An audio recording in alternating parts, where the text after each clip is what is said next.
ಮೌನ, silence, the power of silence. ನಮ್ಮ ಮಾತುಗಳ ನಡುವೆ ಪುಟ್ಟ ಮೌನ ಇರುತ್ತೆ. ಅದನ್ನ ಅರ್ಥೈಸಿಕೊಳ್ಳದವರು ಧ್ವನಿಯಲ್ಲಿ ಏರಿಳಿತವನ್ನ ಸಾಧಿಸಲು ಸಾಧ್ಯವಿಲ್ಲ. ವೇಗವನ್ನ ಅರ್ಥ ಮಾಡಿಕೊಳ್ಳುವುದು ಸಾಧ್ಯವಿಲ್ಲ. ಎರಡಿಟ್ಟಿಗೆ ಮಧ್ಯ ಸಿಮೆಂಟ್ ಇದ್ದಂಗೆ ಎಲ್ಲ ನಮ್ಮ ಮಾತುಗಳ ನಡುವೆ ಆ ಮೌನ ಇರ್ತದೆ.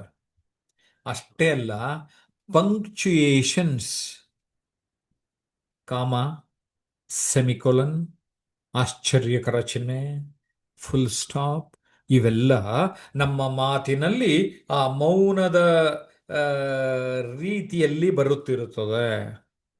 ಬರವಣಿಗೆಯಲ್ಲಿ ಇವೆಲ್ಲ ಪಂಕ್ಚುಯೇಷನ್ಸ್ ಇದ್ರೆ, ಮಾತಿನಲ್ಲಿ ನಾನು ಮೌನವನ್ನ ಹೇಗೆ ಮಾತಿನ ನಡುವೆ ಕ್ರಿಯೇಟ್ ಮಾಡ್ತೀನಿ,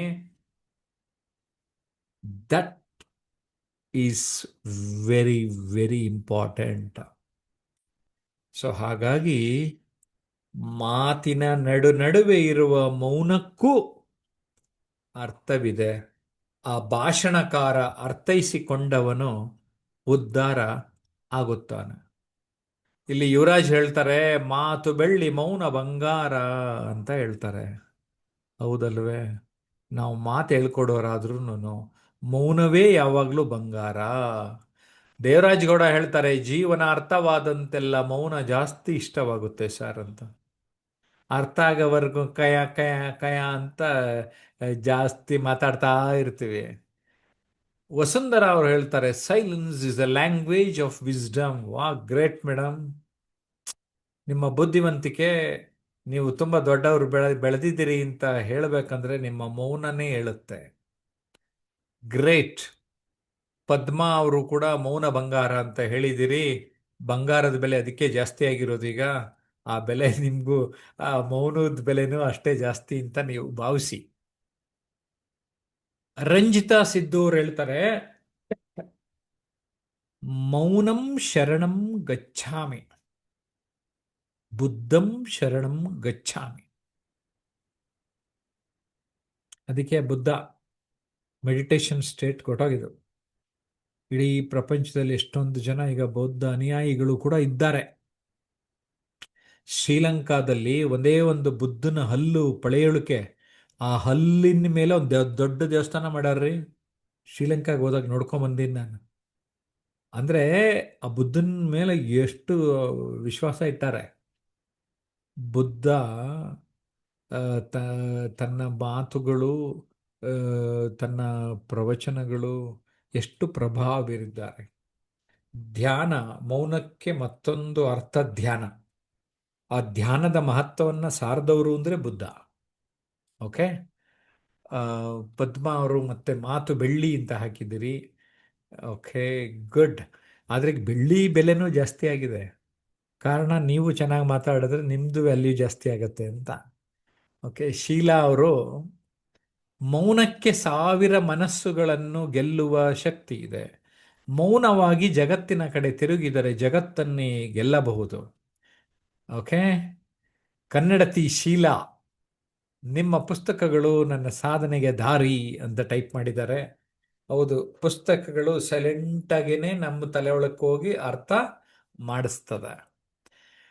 ಮೌನಂ ಸಮ್ಮತಿ ಲಕ್ಷಣಂ ಅಂತ ಮತ್ತೊಂದು ಮಾತಿದೆ. ಅಂದರೆ ನಾವು ಸಮ್ಮತಿ ಇದ್ದೀವಿ ಅಂತ ಎಲ್ಲ ಕ್ಷಣದಲ್ಲಿ ಇಲ್ಲ. ಈಗ ಎಲ್ಲ ಸ್ವಲ್ಪ ಹುಷಾರಾಗ್ಬಿಟ್ಟಾರೆ, ಬುದ್ಧಿವಂತರಾಗಾರೆ.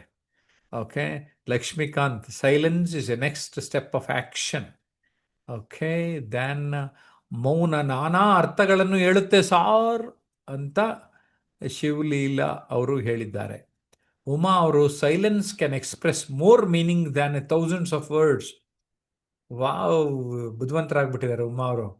ದೇವರಾಜ್ ಗೌಡ ಅವರು, ಮಾತನಾಡಿ ಅಪಾರ್ಥವಾಗುವುದಕ್ಕಿಂತ ಮೌನಿಯಾಗಿದ್ದು ಅರ್ಥವಾಗುವುದಿರುವುದೇ ಒಳ್ಳೆಯದು ಅಂತ. ಏನ್ರಿ ದೇವರಾಜ್ ಗೌಡ್ರೆ. ಮಧುಮತಿ ಪಾಟೀಲ್ ಹೇಳ್ತಾರೆ, ಮೌನವು ಬುದ್ಧಿವಂತರ ಆಭರಣ. ಓಕೆ. ಕೋಪ ಬಂದಾಗ ಮೌನವಾಗಿದ್ದರೆ ಮನಸ್ಸನ್ನು ಶಾಂತಗೊಳಿಸುತ್ತದೆ. ಮಾತಿಗಿಂತ ಮೌನ ಬಂಗಾರವಾಗಿದೆ. ಈ ಗಾದೆ ಮಾತೆಯೇ ಸಾಕ್ಷಿ ಅಂತ ಹೇಳಿದಿರ. Great. We should always know where to be silent. Sudarshan, ಪರವಾಗಿಲ್ಲ, ಸುದರ್ಶನ್ ಬುದ್ಧಿವಂತರಾಗ್ಬಿಟ್ರೀಗ. ರಂಜಿತಾ, ಮಾತು ಬೆಳ್ಳಿ ಮೌನ ಬಂಗಾರ, ನಾವು ಮಾತನಾಡುವ ಜಾಗದಲ್ಲಿ ಮಾತನಾಡಬೇಕು ಅಂತ ಹೇಳಿದಿರಿ. ಇದನ್ನೇ ನಾನು ಬೇರೆ ರೀತಿ ಸ್ವಲ್ಪ ಹೇಳಿದ್ದೀನಿ. ಏನು ಅಂದರೆ, ಮಾತನಾಡುವ ಸಂದರ್ಭದಲ್ಲಿ ಮೌನದಿಂದಿರಬಾರದು, ಮೌನದಿಂದಿರುವ ಸಂದರ್ಭದಲ್ಲಿ ಮಾತನಾಡಬಾರದು ಅನ್ನೋದು ನನ್ನ ಒಂದು ಹೇಳಿಕೆ. ಮತ್ತೊಂದು ಹೇಳಿಕೆ ನಂದು, ಮೌನ ಒಳ್ಳೆಯದು, ಆದರೆ ಅತಿಯಾದ ಮೌನ ಕೆಟ್ಟದ್ದು ಅಂತ. ಓಕೆ, ಸೊ ಮೌನದಿಂದ ಇದ್ದುದರ ಬಗ್ಗೆ ಅಲ್ಲ, ಮಾತನಾಡಿದ್ದುದರ ಬಗ್ಗೆ ಹಲವಾರು ಬಾರಿ ಪಶ್ಚಾತ್ತಾಪ ಪಟ್ಟಿದ್ದೇನೆ ಅಂತ ಸೈರಸ್ ಅನ್ನೋರು ಹೇಳ್ಯಾರ. ಮೌನ, ಅದರ ಮೌಲ್ಯ ಅರ್ಥ ಆಗ್ಲಿ ಅಂತ ಇಷ್ಟೊಂದು ನಿಮ್ಮ ಜೊತೆ ಎಲ್ಲ ಮಾತಾಡಿದೆ. ನಿಮ್ಗೆ ಅರ್ಥ ಆಗಿದೆ ಅಂತ ಗೊತ್ತಾಯ್ತು. ಆದರೆ ಈ ವಿಡಿಯೋ ನೋಡೋದು ನಿಮ್ಗೆ ಅರ್ಥ ಆಗಲಿಲ್ಲ ಅಂದರೆ, ಈಗ ಅರ್ಥ ಮಾಡಿಸ್ಬೇಕಾದ್ರೆ ನನಗೆ ಕಾಮೆಂಟ್ ಮಾಡಬೇಕು. ಬಾಯಿನಲ್ಲೇ ಹೇಳಿದ್ದೀನಿ, ನೀವು ಮೌನವಾಗಿ ಕಾಮೆಂಟ್ ಮಾಡಿ, ತೊಂದರೆ ಇಲ್ಲ. ನಮ್ಮ ಕೋರ್ಸ್ಗೂ ಸೇರ್ಕೊಳ್ಬೇಕು ಅಂದರೆ 9341259267ಗೆ ಕರೆ ಮಾಡಿ ಅಂತ ಹೇಳ್ತಾ, ಜಯಪ್ರಕಾಶ್ ನಾಗ್ತಿಹಳ್ಳಿ ಮತ್ತು ಟ್ರಾನ್ಸ್ಮಿಷನ್ ಅನ್ಲಿಮಿಟೆಡ್ ಯೂಟ್ಯೂಬ್ ಚಾನಲ್ ಇನ್ನೂ ಸಬ್ಸ್ಕ್ರೈಬ್ ಮಾಡಿಲ್ಲ ಅಂದರೆ ಈಗಲೇ ಸಬ್ಸ್ಕ್ರೈಬ್ ಮಾಡಿ. I wish all the best.